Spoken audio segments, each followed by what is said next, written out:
Nirupama tales में आपका स्वागत है। आज की कहानी का शीर्षक है शिव ने ब्रह्मा का सिर क्यों काटा।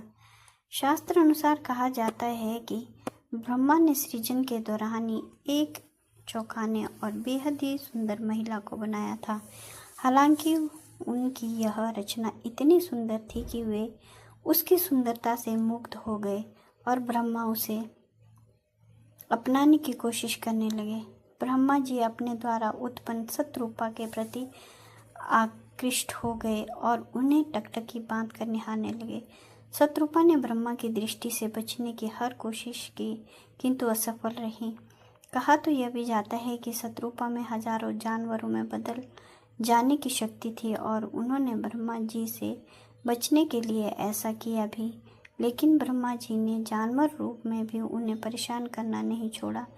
इसके अलावा ब्रह्मा जी की नज़र से बचने के लिए शतरूपा ऊपर की ओर देखने लगी तो ब्रह्मा जी अपना एक सिर ऊपर की ओर विकसित कर दिया, जिससे शतरूपा की हर कोशिश नाकाम हो गई। भगवान शिव ब्रह्मा जी की इस हरकत को देख रहे थे। शिव की दृष्टि में शतरूपा ब्रह्मा की पुत्री सदृश थी, इसलिए उन्हें यह घोर पाप लगा। इससे क्रुद्ध होकर शिव जी ने ब्रह्मा जी का सिर काट डाला ताकि शतरूपा को ब्रह्मा जी की कुदृष्टि से बचाया जा सके। यह भी कहा जाता है कि नारद ने उन्हें श्राप दिया था। शास्त्र अनुसार भगवान शिव ने इसके अतिरिक्त भी ब्रह्मा जी को शाप के रूप में दंड दिया। इस श्राप के अनुसार त्रिदेवों में शामिल ब्रह्मा जी की पूजा उपासना नहीं होगी। इसलिए आप देख सकते हैं कि आज भी शिव एवं विष्णु पूजा का व्यापक चलन है, जबकि ब्रह्मा जी को उपेक्षित रखा जाता है। जब ब्रह्मा और विष्णु जी का यह विवाद कि तीनों देवों में कौन श्रेष्ठ है नियंत्रण से बाहर होने लगा, तब अन्य देव मुनियों ने त्रिदेवों में श्रेष्ठ के अंतर को स्थापित करने के लिए भगवान शिव की मदद मांगी। शिवलिंग को शिव का प्रतीक माना जाता है। शिव का अर्थ है कल्याणकारी और लिंग का अर्थ है सृजन। इस विवाद मैं बड़ा तो मैं बड़ा का अंत करने के लिए सदाशिव एक विशालकाय युति स्तंभ रूप में प्रकट हुए, जिसके ओर छोर का पता अनिश्चित था। शिव ने उन दोनों को चुनौती दी कि जो भी इस शिवलिंग के किसी भी छोर तक पहुंच जाएगा, उसी का वर्चस्व सबसे बड़ा होगा। यह सुनते ही ब्रह्मा ने एक हंस का आकार ले लिया और वर्चस्व साबित करने के लिए शिवलिंग के ऊपर की ओर उड़ान भरी। वहीं विष्णु एक स्वर के रूप में वेश बदलकर शिवलिंग के नीचे के क्षेत्र में उतरे। जैसे ही कुछ दूर तक विष्णु जी ने यात्रा तय की, उन्हें एहसास हुआ कि इससे पहले भी शिव ने उन्हें मात दी थी। अतः विष्णु लौट आए और भगवान शिव को सुप्रीम रूप में स्वीकार किया। वहीं ब्रह्मा ने रास्ते में ऊपर की तरफ बढ़ते समय केतकी फूल से मुलाकात की और केतकी को यह बोलने के लिए मनाया कि वे शिव को जाकर बताएं कि ब्रह्मा शिवलिंग के सबसे ऊपरी छोर तक पहुंच गए हैं।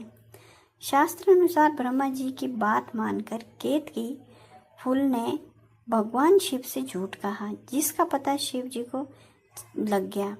इसके बाद भगवान शिव ने क्रोधित होकर ब्रह्मा को श्राप दिया कि उनकी इस पृथ्वी पर कहीं भी पूजा नहीं की जाएगी और केतकी फूल का किसी भी धार्मिक अनुष्ठान में पूजा के लिए इस्तेमाल नहीं किया जाएगा।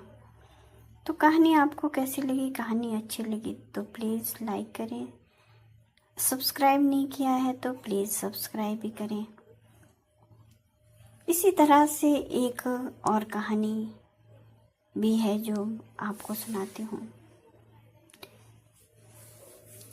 पुराण के अनुसार एक बार सभी देवताओं ने ब्रह्मा और विष्णु जी से बारी बारी से पूछा कि जगत में सबसे श्रेष्ठ कौन है। तब दोनों ने अपने को श्रेष्ठ बताया, आपस में युद्ध करने लगे। इसके बाद सभी देवताओं ने वेद शास्त्रों से पूछा तो उत्तर आया कि जिनके भीतर चराचर जगत भूत भविष्य और वर्तमान समाया हुआ है, अनादि अनंत और अविनाशी, तो भगवान रुद्र ही हैं।